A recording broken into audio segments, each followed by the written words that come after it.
باپ کو گن گن کر لوگ پیسے دیتے ہیں، ارے تف ایسی اولاد پر، آج تیرے پاس آ گیا تو کہتا ہے یہ میرا، یہ باپ کا ہے۔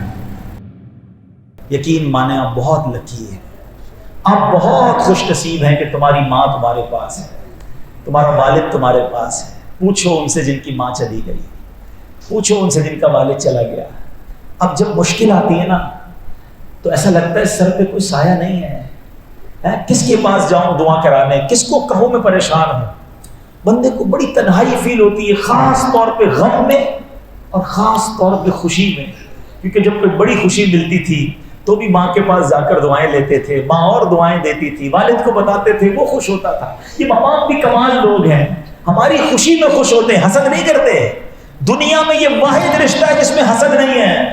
باپ چاہتا ہے کہ میرا بیٹا مجھ سے زیادہ ترقی کرے، دنیا میں کوئی نہیں چاہتا کہ مجھ سے آگے کوئی نکل جائے۔ ماں چاہتی ہے کہ میری اولاد مجھ سے زیادہ خوش رہے۔ یہ کمال رشتہ ہے، بے لوث رشتہ ہے۔ خوشی میں جاتے تھے تو دعائیں دیتے تھے، غم میں جاتے تھے تو تسلی دیتے تھے۔ اب کس کے کاندھے پر سر رکھ کر بات کریں، اب کس کی گود میں سر رکھ کر دعائیں لیں؟ نہیں ہمارے پاس ماں باپ، مگر میرے وہ بچوں جن کے ماں باپ ہیں، خدا را ان کی قدر کر لو، ان کو ٹائم دو، ان کے پاس بیٹھا کرو، یہ تمہیں لمحے زندگی بھر یاد آئیں گے۔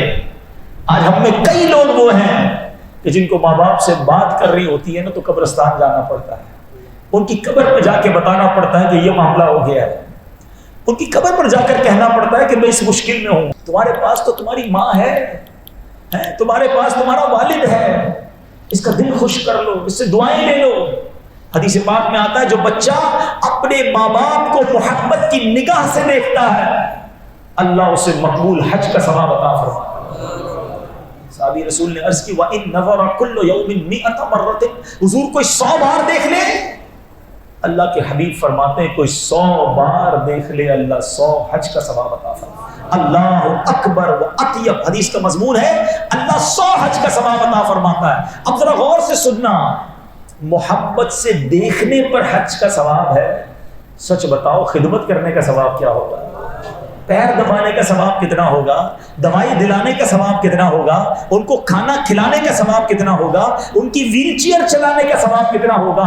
ارے آقا نے تو محبت سے دیکھنے پر حج کا ثواب عطا فرمایا ہے۔ جو خدمت گار ہوگا اس کے تو وارے نہیں آرے ہو جائے، نہیں کرتے خدمت، نہیں ہے ٹائم۔ ماں باپ کو کہتے میرے پر ٹائم نہیں، میں دوستوں میں جا رہا ہوں، اپنا کام خود کر لو۔ ایک اور بات بتاؤں، خوش نصیب بچہ پتہ کون ہے؟ کہ جس کے ماں باپ نے اس کو خدمت کا موقع دیا ہے۔ واللہ تمہارے ماں باپ بوڑھے ہو گئے اور اب اس کیفیت میں آ گئے ہیں کہ ان کو تمہاری خدمت چاہیے، تمہارے پیسے چاہیے، تم سے کوئی ہیلپ چاہیے، واللہ تمہارے بھاگ جاگ گئے ہیں، تمہارے نصیب جاگ گئے ہیں، کیونکہ کئی ماں باپ ایسے ہیں جو خدمت لینے سے پہلے ہی دنیا سے چلے گئے، بچوں کی خدمت کرتے کرتے ہی خود چلے گئے۔ ارے بچوں کو تو موقع ہی نہیں دیا خدمت کرنے کا۔ اگر آج تمہیں موقع ملا ہے تو دیکھو اس سے جی نہ چرانا۔ آج اللہ نے تمہیں سمجھ لو تمہارے گناہوں کے کفارے کا موقع آ گیا ہے، مگر آج اولاد کہتی ہے یہ میرے پیسے ہیں، یہ آپ کے ہیں، ابو میں نے کمائے، آپ نے کیا کیا ہے؟